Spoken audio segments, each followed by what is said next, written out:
فرزند زہرا یہ حالات برے ہیں۔ کاشانۂ بصیرت ایک ایسا مکمل یوٹیوب چینل جس پر محروم بصارت کے لیے بالخصوص اور تمام افراد کے لیے بالعموم سینکڑوں کی تعداد میں اسلامی کتب دستیاب ہیں۔ لہذا گزارش ہے کہ آپ اپنی ذمہ داری نبھاتے ہوئے کاشانۂ بصیرت کو سبسکرائب کرنے کے ساتھ ساتھ بیل آئیکن کو پریس کیجیے تاکہ آپ علم کے حصول کے ساتھ ساتھ مذہب اہل بیت کی اشاعت میں بھی اہم کردار ادا کرتے رہیں۔ کاشانۂ بصیرت، کاشانۂ بصیرت، کاشانۂ بصیرت۔ فرزند زہرا یہ حالات برے ہیں۔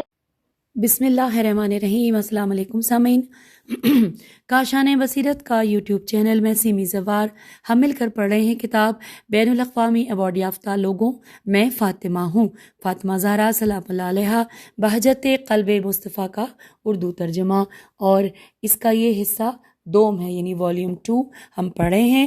ریڈنگ کا پارٹ نمبر ہم 16 پر پہنچے، 15 پارٹس ہم مکمل کر چکے۔ ہم نے بہت کچھ پڑھا، بہت کچھ جانا، ابھی بہت کچھ جاننا باقی ہے۔ آئیے پیج 197 کے پہلے پیراگراف میں آپ سے اجازت چاہی تھی، اس کے بالکل فوراً بعد ہی ہم اگلے پارٹ کو پڑھنے جا رہے ہیں۔ 2 لائنیں بتا دیتی ہوں کہ لکھا ہے کہ رسول اللہ صلی اللہ علیہ وسلم کی ذات ہی مجسمہ اسلام تھی، ان کا وجود اسلام کی پائیداری کا سبب تھا۔ یہ کون سے راز کی بات ہے کہ امام علی ابن ابی طالب علیہ السلام جو محافظ اسلام اور رسول اسلام تھے، کچھ لوگ انہیں پسند نہیں کرتے تھے، لیکن رسول اللہ صلی اللہ علیہ وآلہ وسلم جو امیر جیش تھے، لوگ انہیں پسند کرتے تھے۔ حق تو یہ ہے کہ جہاں رسول اللہ صلی اللہ علیہ وآلہ وسلم سے محبت ہے، وہاں ان کے محافظ سے بھی محبت ہونی چاہیے۔ یہ دو رخی عجیب ہے۔ یہاں پر ہم نے آپ سے اجازت چاہی تھی، آئیے اس سے آگے چلتے ہیں۔ اگلے پیراگراف میں ہے کہ علامہ مجلسی رحم اللہ نے بہار الانوار میں ایک واقعہ ذکر کیا ہے کہ ابو زید نحوی نے خلیل بن احمد عروضی عین رواؤ زوا چوٹیے سے پوچھا، جناب علی، لوگوں نے رہ لیتے پیغمبر صلی اللہ علیہ وآلہ وسلم کے بعد امیر المومنین علیہ السلام کو کیوں چھوڑ دیا تھا، حالانکہ وہ تو رسول اللہ صلی اللہ علیہ وآلہ وسلم سے قربت رکھتے تھے، دین اسلام میں ان کا بہت بڑا مقام تھا، امت میں سب سے زیادہ علم و حکمت رکھنے والے تھے، علاوہ ازیں دین اسلام کی ترویج و ترقی کے لیے انہوں نے شب و روز جد و جہد کی تھی اور انہوں نے اس راستے میں شدید ترین دکھ درد اٹھائے تھے۔ خلیل بن احمد عروضی نے جواب دیا کہ اے دوست عزیز، کیا آپ کو معلوم نہیں؟ میں نے عرض کیا جی نہیں، میں اس بارے میں کچھ نہیں جانتا۔ اس نے جواب دیا، حضرت امیر علیہ السلام کے وجود سے کائنات روشن ہے، وہ ایمان و اسلام کے آفتاب تھے، وہ لوگ ان کی شعاؤں سے کے تحت تھے، لوگوں کو تحت و شعاع میں رہنا پریشان کیے ہوئے تھا۔ علاوہ ازیں آپ علیہ السلام معنویت کے ہر صاف و شفاف چشمے پر سب سے پہلے وارد ہوئے، یعنی آپ علیہ السلام نے کائنات کے تمام فضائل کا بڑا حصہ اپنے دامن میں لے رکھا تھا۔ حقیقت یہ ہے کہ لوگ جس مزاج و طبع کے ہوتے ہیں، وہ اپنے مزاج و طبع کی طرف میلان رکھتے ہیں۔ یہ وہ دلائل ہیں کہ جن کی بنا پر لوگ حضرت امام علی علیہ السلام کو چھوڑ کر دوسری طرف چلے گئے تھے۔ کیا تم نے ایک شعر کا قول نہیں سنا ہے؟ یہاں پر یہ عربی میں ہے، ساتھ ہی نیچے لکھا ہے کہ کبوتر با کبوتر باز با باز کند ہم جنس باہم جنس پرواز، یعنی اوپر پہلے عربی لکھا ہے، پھر نیچے یہ فارسی میں شعر لکھا ہے۔ آپ سب جانتے ہیں مجھے فارسی نہیں آتی، میں نے صرف اندازے سے پڑھ دیا۔ پیج 198 پہ آ گئے، ترجمہ یہاں لکھا ہے، کبوتر کبوتر کے ساتھ اور باز باز کے ساتھ پرواز کرتا ہے، اس طرح ایک جنس اپنی جنس کے ساتھ محو پرواز ہوتی ہے۔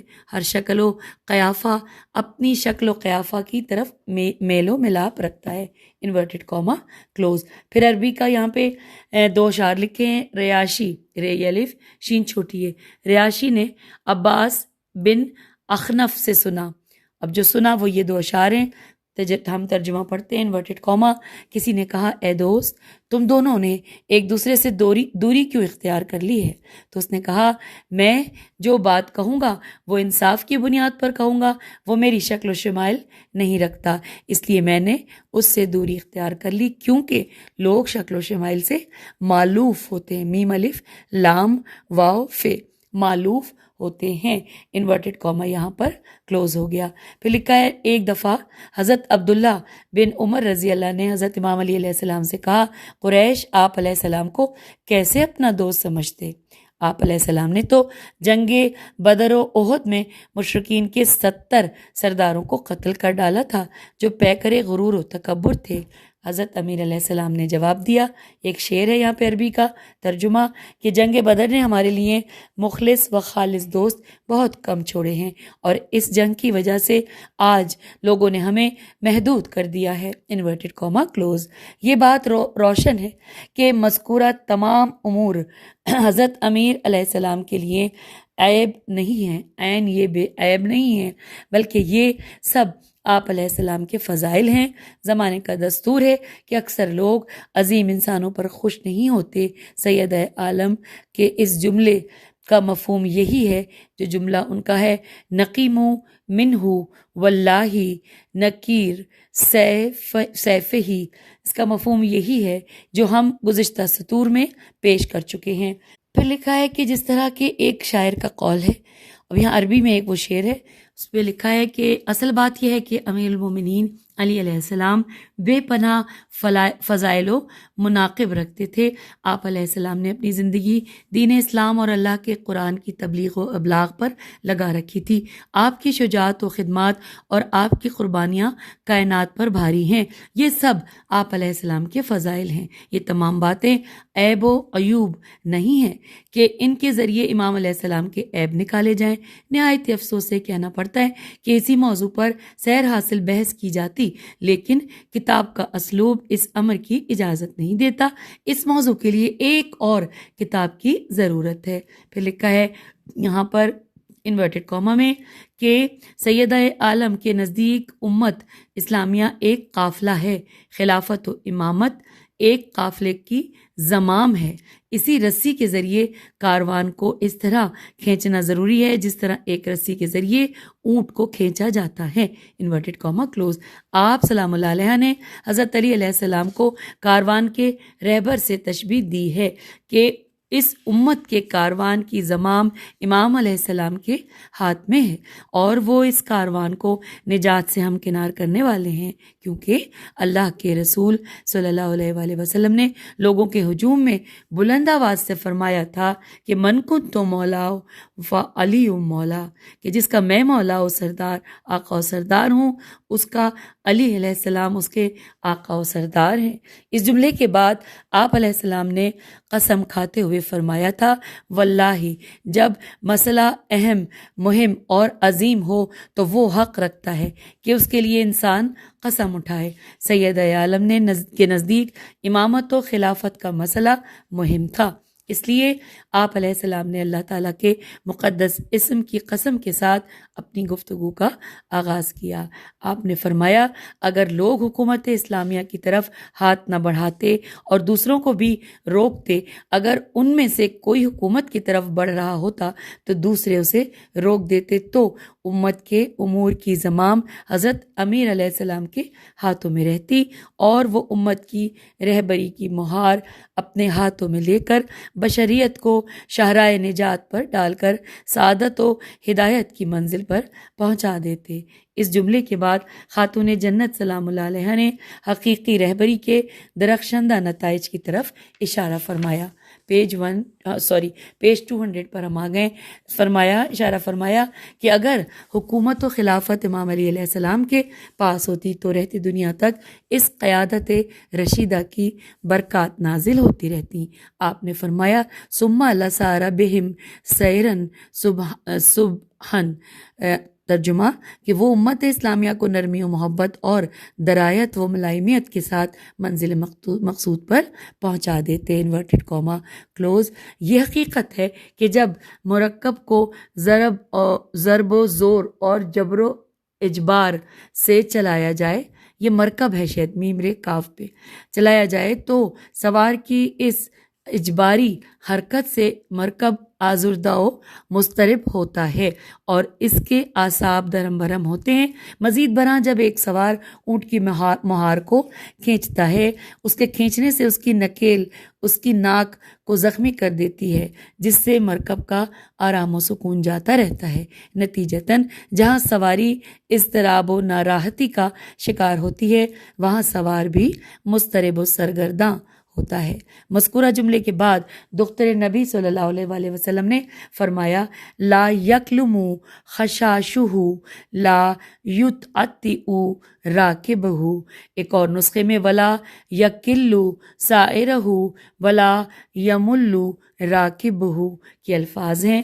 اگر لوگ مرکب خلافت کی زمام کو لائق ترین انسان کے سپرد کرتے تو نہ مرکب ناتواں مجروح ہوتا اور نہ راکب خستہ و افسردہ ہوتا، اور یہ کاروان امت بھی ہر رنج و زحمت سے امان میں ہوتا۔ وہ سبھی امنیت الف میم نون یہ تے امنیت و سلامتی میں ہوتے، اپنے ہدف تک پہنچتے۔ پھر لکھا ہے لفظ خشاش انورٹڈ کاما میں۔ خشاش کا معنی ہے کہ وہ نکیل جو اونٹ کی ناک میں ہوتی ہے اور اس نکیل سے مہار باندھی جاتی ہے جس سے اونٹ کو کھینچا جاتا ہے۔ پھر لکھا ہے وَأَوْرَدَهُمْ مَنْحَلًا رَوِيًّا فَاسْفَازًا، ایک اور نسخے میں منحلن نمیرن کے الفاظ ہیں۔ وہ جامعہ اور کاروان کو آب زلال کے چشمے پر وارد کرتے، زے پہ پیش ہے لام الف لام زلال کے چشمے پر وارد کرتے۔ یہ حقیقت ہے کہ کاروان کا رہبر سفر کے تمام مسائل پر عبور رکھتا ہے۔ وہ کاروان کے سفری احوال کو سامنے رکھتے ہوئے اس مقام پر منزل کرتا ہے کہ جو آرام و سکون کے لائق ہوتی ہے۔ وہ نہر کے کنارے یا کسی چشمہ آب پر پڑاؤ ڈالتا ہے تاکہ کاروان کے افراد اور ان کی سواریاں پانی استعمال کر کے سکھ سکون لے کر تازہ دم ہو جائیں۔ پھر لکھا ہے کہ اس عبارت سے بانو اسلام کا مقصود یہ ہے کہ اگر لوگ حضرت امیر علیہ السلام کے ہاتھ میں حکومت رہنے دیتے تو وہ یقیناً امت کو میٹھے اور شیریں پانی کے چشمے پر لے جاتے۔ وہ امت کی کچھ اس طرح رہنمائی کرتے کہ نہ لوگ فقر و افلاس سے دوچار ہوتے اور نہ بھوک و امراض سے پریشان ہوتے، ہر طرف امن ہوتا، زمین اپنی ہریالی سے جنت نما ہوتی، امت کی فضا اور اس کا ماحول ہر قسم کے فتنہ و فساد سے پاک و صاف ہوتا، امکانات حیات کی فراوانی ہوتی۔ پھر لکھا ہے منحل پانی کا گھاٹ، اونٹ کے اترنے کی جگہ، ان نمیر شیریں پانی جو چشمے سے ابلتا رہے اور منقطع نہ ہو۔ پھر لکھا ہے الفضفاظ وسیع و عریض۔ پھر لکھا ہے ہم اس کو مطلب الگ الگ چھوٹے چھوٹے جو ورڈز ہیں وہ بھی پڑھ رہے ہیں۔ پھر لکھا ہے تطفہو تے سے ہے اور پھر تو ہے تطفہو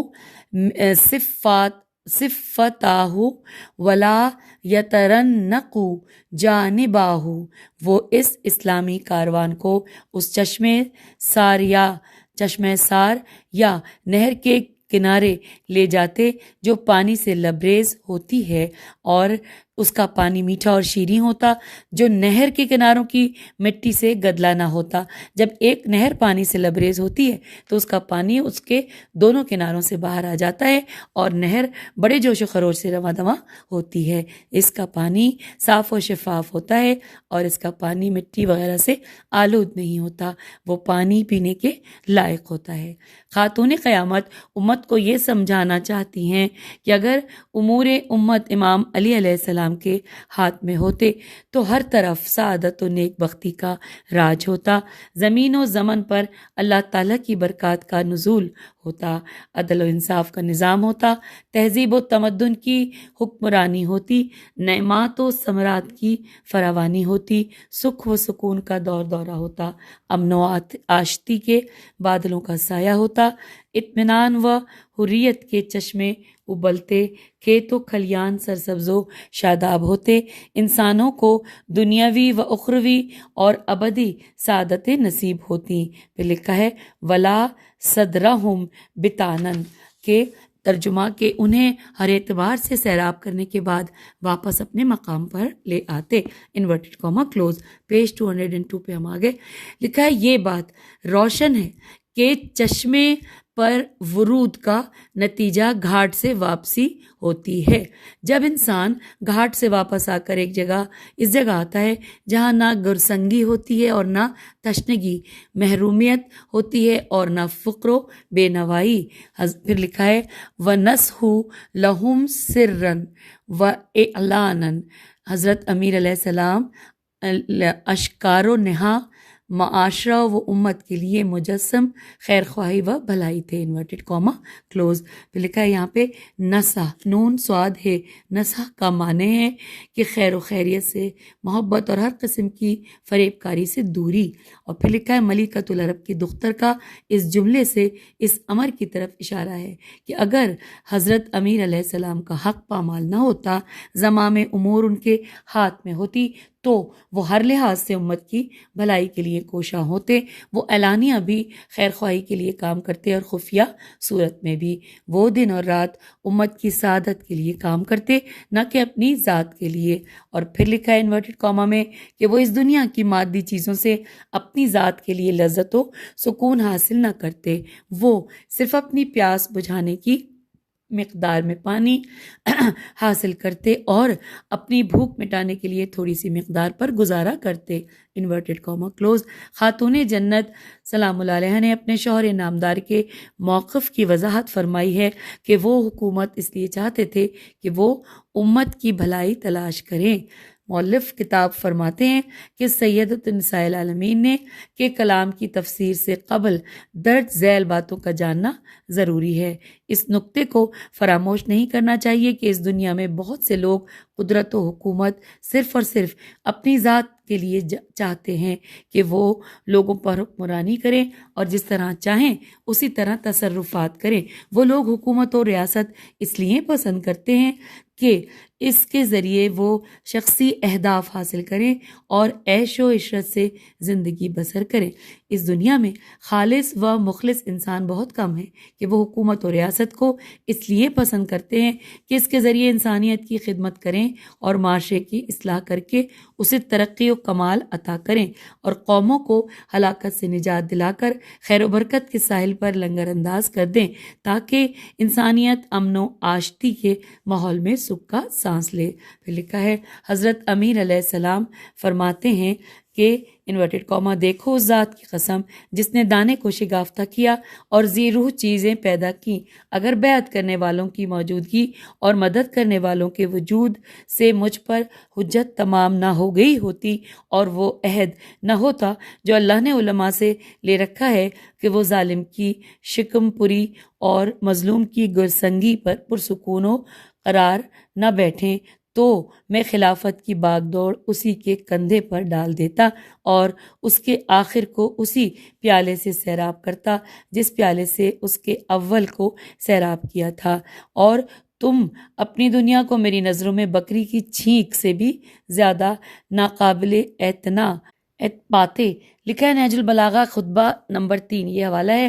لکھا ہے یہ اولیاء اللہ وہ لوگ ہیں جو اپنے نفوس میں کسی قسم کا نقص محسوس نہیں کرتے.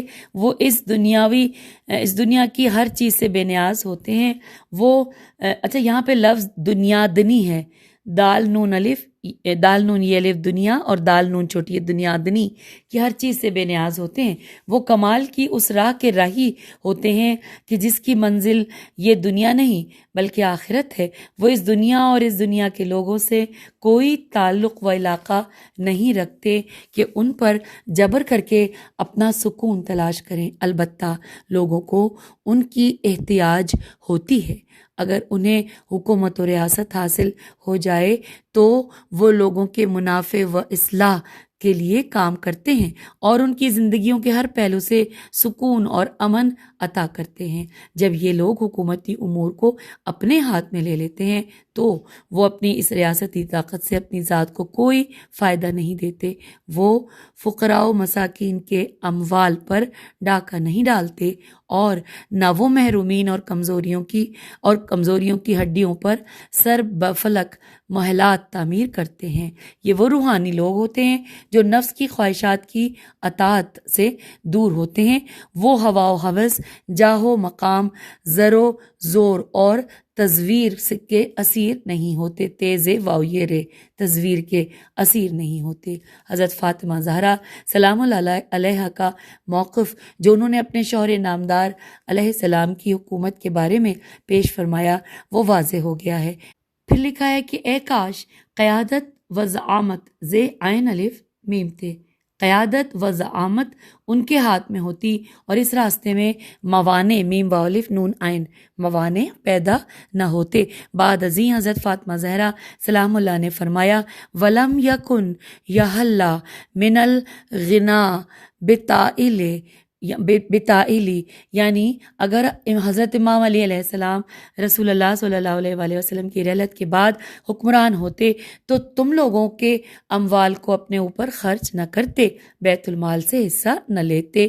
وہ اس دنیا کی ثروت سے صرف اپنی تشنگی اور گرسنگی اور اپنے خاندان کی بھوک مٹانے کے لیے مال کی تھوڑی سی مقدار لیتے، انورٹڈ کاما کلوز۔ پھر لکھا ہے جی ہاں اے قاری عزیز، اس جملے کو یاد رکھیے اور اس دنیا کے سلاطین کی زندگیوں پر نظر کیجیے۔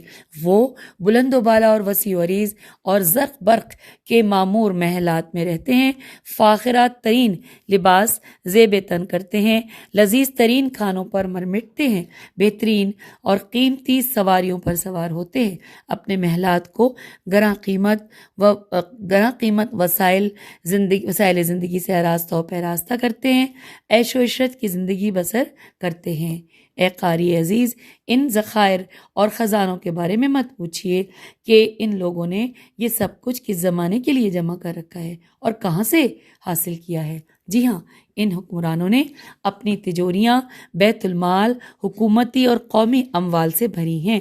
جی ہاں، حضرت سیدہ زہرا سلام اللہ علیہا نے اپنے شوہر نامدار کی جس طرح معرفی کرائی ہے، تاریخ گواہی دیتی ہے کہ رسول اللہ صلی اللہ علیہ وآلہ وسلم کی دختر نے امام علی علیہ السلام کے بارے میں جو کچھ فرمایا تھا وہ سچ فرمایا تھا۔ جو دعویٰ آپ نے ان کے بارے میں کیا تھا، تاریخی واقعات نے ان کی صداقت کی تائید کی۔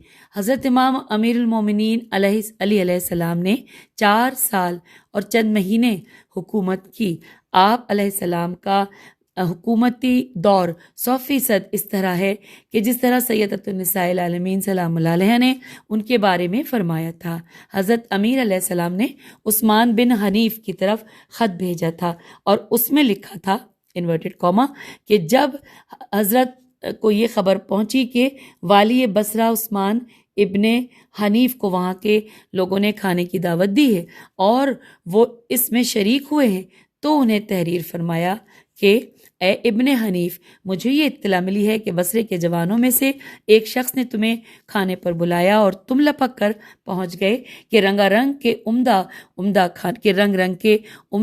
کھانے تمہارے لیے چن چن کر لائے جا رہے تھے اور بڑے بڑے پیالے تمہاری طرف بڑھائے جا رہے تھے۔ مجھے امید نہ تھی کہ تم ان لوگوں کی دعوت قبول کر لو گے کہ جن کے یہاں سے فقیر و نادار دھتکارے گئے ہوں اور دولت مند مدعو ہوں۔ جو لقمے چباتے ہو انہیں دیکھ لیا کرو اور جس کے متعلق شبہ بھی ہو اسے چھوڑ دیا کرو، اور جس کے پاک و پاکیزہ طریق سے حاصل ہونے کا یقین ہو اس میں سے کھاؤ، انورٹڈ کاما کلوز اور دوبارہ انورٹڈ کاما، کہ تمہیں معلوم ہونا چاہیے کہ ہر مقتدی کا ایک پیشوا ہوتا ہے جس کی وہ پیروی کرتا ہے اور جس کے نور علم سے کسب ضیاء کرتا ہے۔ دیکھو تمہارے امام کی حالت تو یہ ہے کہ اس نے دنیا کے ساز و سامان میں سے 2 پھٹی پرانی چادروں اور کھانے میں سے 2 روٹیوں پر قناعت کر لی ہے۔ میں مانتا ہوں کہ تمہارے بس کی یہ بات نہیں، لیکن اتنا تو کرو کہ پرہیزگاری، سعی و کوشش، پاک دامنی اور سلامت روی میں میرا ساتھ دو۔ خدا کی قسم میں نے تمہاری دنیا سے سونا سمیٹ کر نہیں رکھا اور نہ ہی اس کے مال و متاع میں سے انبار جمع کر رکھے ہیں، اور نہ ان پرانے کپڑوں کے بدلے میں جو پہنے ہوئے ہوں اور کوئی پرانا کپڑا میں نے مہیا کیا ہے۔ بے شک اس آسمان کے سائے تلے لے دے کر ایک فدق ہمارے ہاتھوں میں تھا، اس پر بھی کچھ لوگوں کے منہ سے رال ٹپکی اور دوسرے فریق نے اس کے جانے کی پرواہ نہ کی، اور بہترین فیصلہ کرنے والا اللہ ہے۔ یہاں پر انورٹڈ کاما کلوز ہوا۔ اگلے پیراگراف میں پھر انورٹڈ کاما ہے کہ بھلا میں فدق کے علاوہ کسی اور چیز کو لے کر کروں ہی گا کیا، جبکہ نفس کی منزل کل قبر قرار پانے والی ہے، کہ جس کی اندھیاریوں میں اس کے نشانات مٹ جائیں گے اور اس کی خبریں ناپید ہو جائیں گی۔ وہ تو ایک ایسا گڑھا ہے کہ اگر اس کا پھیلاؤ بڑھا بھی دیا جائے اور گورکن کے ہاتھ اسے کشادہ بھی رکھیں، جب بھی پتھر اور کنکر اس کو تنگ کر دیں گے اور مسلسل مٹی کے ڈالے جانے سے اس کی دراڑیں بند ہو جائیں گی۔ میری توجہ تو صرف اس طرف ہے کہ میں تقوی الہی کے ذریعے اپنے نفس کو بے قابو نہ ہونے دوں، تاکہ اس دن کہ جب خوف حد سے بڑھ جائے وہ مطمئن رہے اور پھسلنے کی جگہوں پر مضبوطی سے جمع رہے۔ اگر میں چاہتا تو صاف ستھرے شہد، عمدہ گیہوں اور ریشم کے بنے ہوئے کپڑوں کے لیے ذرائع مہیا کر سکتا تھا، لیکن ایسا کہاں ہو سکتا ہے کہ خواہشیں مجھے مغلوب بنا لیں اور حرص مجھے اچھے اچھے کھانوں کے چن لینے کی دعوت دے، جبکہ حجاز و یمامہ میں شاید ایسے لوگ ہوں کہ جنہیں ایک روٹی کے ملنے کی بھی آس نہ ہو اور انہیں پیٹ بھر کر کھانا کبھی نصیب نہ ہوا ہو۔ کیا میں شکم سیر ہو کر پڑا رہا کروں، اور حالانکہ میرے گرد و پیش بھوکے پیٹ اور پیاسے جگر تڑپتے ہوں، یا میں ویسے ہو جاؤں جیسا کہنے والے نے کہا کہ تمہاری بیماری یہ کیا کم ہے کہ تم پیٹ بھر کر لمبی تان لو، اور تمہارے گرد کچھ ایسے جگر ہوں جو سوکھے چمڑے کو ترس رہے ہوں؟ کیا میں اسی میں مگن رہوں کہ مجھے امیر المومنین کہا جاتا ہے، مگر میں زمانے کی سختیوں میں مومنوں کا شریک و ہمدم اور زندگی کی بدمزگیوں میں ان کے لیے نمونہ نہ بنوں؟ میں اس لیے تو پیدا نہیں ہوا ہوں کہ اچھے اچھے کھانوں کی فکر میں لگا رہوں، اس بندھے ہوئے چوپائے کی طرح کہ جسے صرف اپنے چارے ہی کی فکر لگی رہتی ہے، یا اس کھلے ہوئے جانور کی طرح کہ جس کا کام منہ مارنا ہوتا ہے۔ وہ گھاس سے پیٹ بھر لیتا ہے اور جو اس سے مقصد پیش نظر ہوتا ہے اس سے غافل رہتا ہے۔ کیا میں بے قید و بند چھوڑ دیا گیا ہوں، یا بیکار کھلے بندوں رہا کر دیا گیا ہوں کہ گمراہی کی رسیوں کو کھینچتا رہوں اور بھٹکنے کی جگہوں میں منہ اٹھائے پھرتا رہوں؟ میں سمجھتا ہوں کہ تم میں کوئی کہے گا کہ جب ابن ابی طالب علیہ السلام کی خوراک یہ ہے تو ذوف و توانائی نے اسے حریفوں سے بھڑنے اور دلیروں سے ٹکرانے سے بٹھا دیا ہوگا، مگر یاد رکھو کہ جنگل کے درخت کی لکڑی مضبوط ہوتی ہے اور تر و تازہ بڑوں کی چھال کمزور اور پتلی ہوتی ہے، اور صحرائی جھاڑ کا ایندھن زیادہ بھڑکتا اور زیادہ دیر میں بجھتا ہے۔ اپنی آنکھوں کو بیدار رکھا، اور جب نیند کا غلبہ ہوا تو ہاتھ کو تکیہ بنا کر ان لوگوں کے ساتھ فرش خاک پر پڑا رہا کہ جن کی آنکھیں خوف حشر سے بیدار، پہلو بچھونوں سے الگ اور ہونٹ یاد خدا میں زمزمہ سنج رہتے ہیں، اور کثرت استغفار سے جن کے گناہ چھٹ گئے ہیں۔ یہی اللہ کا گروہ ہے، اور بے شک اللہ کا گروہ ہی کامران ہونے والا ہے۔ اے ابن حنیف، اللہ سے ڈرو اور اپنی ہی روٹیوں پر قناعت کرو تاکہ جہنم کی آگ سے چھٹکارا پا سکو۔ اب یہاں پر یہ انورٹڈ کاما کلوز ہو گیا۔ وہ جو خط ہم نے پڑھا وہ مکمل ہوا، ہم پیج 208 پر آ گئے۔ لکھا ہے یہاں ایک سوال پیدا ہوتا ہے کہ جس کا جواب ضروری ہے۔ جب حضرت امام علی علیہ السلام ان اوصاف کے مالک تھے کہ جن کا ذکر خاتون جنت نے فرمایا ہے، تو پھر وہ کون سی وجوہات تھیں کہ جب امیر المومنین حضرت امام علی علیہ السلام کو حکومت ملی تھی تو داخلی حالات بگڑ گئے تھے، ہر طرف بدامنی پھیل گئی تھی، مشکلات و اضطرابات نے امت مسلمہ کو گھیر لیا تھا؟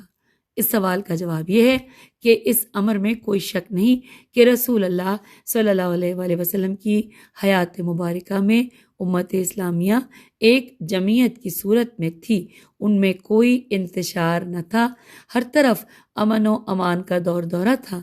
جب رسول اللہ صلی اللہ علیہ وآلہ وسلم کی جاں سوز رحلت ہوئی اور ان کے بعد جن لوگوں کے ہاتھ میں حکومت آئی تو ان ادوار میں تصرفات و تبدلات بے دال لام الف تے تبدلات ہوئے۔ یہ ادوار چوتھائی صدی پر مشتمل ہیں۔ ان 25 سالوں میں جو کچھ ہوا وہ تاریخ کی کتب میں مذکور ہے۔ اپنی معلومات کو بڑھانے کے لیے تاریخ اسلام کا مطالعہ فرمائیے۔ اگلے پیراگراف میں ہے کہ اگر ہم یہاں ان تصرفات کو ذکر کرنے بیٹھ جائیں تو گفتگو طول پکڑ جائے گی، لیکن ہم یہاں ایک نمونہ پیش کر رہے ہیں کہ اسے سامنے رکھ کر آپ حالات کا اندازہ کر سکتے ہیں۔ لکھا ہے خالد بن ولید نے مسلمانوں کے ایک قبیلے پر خروج کیا۔ اس قبیلے کا نام جزیمہ تھا، جیم پہ پیش ہے، جیم زال یہ میم ہے، جزیمہ تھا، اور اس قبیلے کے سردار کا نام مالک بن نویرہ نون واو یہ رے تھا۔ وہ رسول اکرم صلی اللہ علیہ وآلہ وسلم کی بارگاہ میں حاضر ہو کر مشرف با اسلام ہوئے تھے۔ سید الانبیاء صلی اللہ علیہ وآلہ وسلم نے ان کی جنت کی گواہی دی تھی۔ عمر بن خطاب رضی اللہ نے ان کے اسلام کی گواہی دی تھی۔ ابن ولید نے انہیں بغیر کسی جرم کے قتل کر دیا تھا۔ ان کا صرف ایک گناہ تھا کہ ان کی زوجہ ایک خوبصورت ترین خاتون تھی۔ جب ابن ولید نے اسے دیکھا تھا تو اس کے دل میں طمع پیدا ہوا اور اس نے اس خاتون کے شوہر مالک بن نویرہ کو قتل کر دیا، اور پھر اس نے اس خاتون سے اسی رات جمع کیا۔ جب وہ واپس مدینہ آیا تو اسے کوئی سزا نہیں دی گئی تھی۔ اس امر پر تمام اہل اسلام کا اتفاق ہے کہ اس عورت سے نکاح نہیں ہو سکتا جو ایام عدت میں ہو۔ تاریخ کی کتابیں ایسے واقعات سے بھری پڑی ہیں کہ کتنے بے گناہوں کو موت کے گھاٹ اتارا گیا، انسانی کرامات و مقدرات کو کس طرح پامال کیا گیا۔ ان لوگوں نے رسول اللہ صلی اللہ علیہ وآلہ وسلم کی دختر اور ان کے شوہر اور دونوں بیٹوں کے مقابلے میں جو موقف اپنایا وہ آپ گزشتہ صفحات میں پڑھ چکے ہیں، مزید تفصیل کی ضرورت نہیں ہے۔ اور پھر یہاں لکھا ہے ایک ہیڈنگ کہ جب زمام حکومت امیر المومنین علی علیہ السلام کے ہاتھ میں آئی، یہ ہیڈنگ ہے، اور لکھا ہے کہ جب امت مسلمہ کی رہبریت و قیادت اور زمام امور سلطنت حضرت امام علی علیہ السلام کے ہاتھ میں آئی تو اس وقت اس کا نظام درہم بھرم تھا، اس کی جمعیت انتشار کے قریب تھی، اس کے جوانب و ابعاد الف بے عین الف دال آباد کوبیدگی کاف پہ پیش ہے اور واو بھی ہے، اور پھر بے یہ دال گاف چھوٹی ہے کا شکار تھے۔ بس یہی کچھ کہا جا سکتا ہے کہ ریاست کے اندرونی حالات بگڑ چکے تھے۔ امام علیہ السلام نے ارادہ کیا کہ ان مفاسد کی اصلاح کریں اور اسلام کو قدست و جمال کے لباس میں ملبوس کریں۔ آپ علیہ السلام کی اس تحریک کے لیے موانع پیدا کر دیے گئے۔ کچھ لوگ آپ علیہ السلام کے خلاف کھڑے ہو گئے، انہوں نے تلواریں سونت لی، داخلی انتشار پیدا ہو گیا اور حرب و ضرب کا آغاز ہو گیا۔ داخلی انتشار نے جمعیت کو پارا پارا کر دیا۔ اس اسلامی سلطنت کو جن لوگوں نے فتنوں میں الجھایا تھا وہ 4 آدمی تھے۔ جنگ جمل سے آغاز ہوا، پھر یہ سلسلہ بڑھتا چلا گیا اور جنگ صفین تک پہنچا۔ ابتدا طلحہ و زبیر نے کی اور انتہا شامات نے کر دی، شین الف میم الف تے۔ ہم نے ان واقعات کو شرح و بسط کے ساتھ شرح نہج البلاغہ کی پہلی، دوسری اور تیسری جلد میں بیان کیا ہے۔ جب آپ اس کتاب کی طرف رجوع کریں گے تو آپ کو حقائق معلوم ہو جائیں گے۔ سامعین، یہاں پر پیج 209 پر آپ سے اجازت چاہیں گے کیونکہ اس کے بعد آگے لکھا ہے کہ اب ہم دوبارہ ملکوتی خطبے کی تشریح و تفسیر کی طرف چلتے ہیں، یعنی کہ جہاں سے اور گفتگو کرنی شروع کی تھی وہ اب یہاں مکمل ہوئی، تو اب دوبارہ ملکوتی خطبے کی تشریح و تفسیر کی طرف چلتے ہیں، لیکن ہم ابھی نہیں چل سکتے سامعین، ہم اگلی نشست میں چلیں گے انشاءاللہ، جو کہ ریڈنگ کا پارٹ نمبر 17 ہوگا۔ تو اس پارٹ سے اجازت، خدا حافظ، فی امان اللہ۔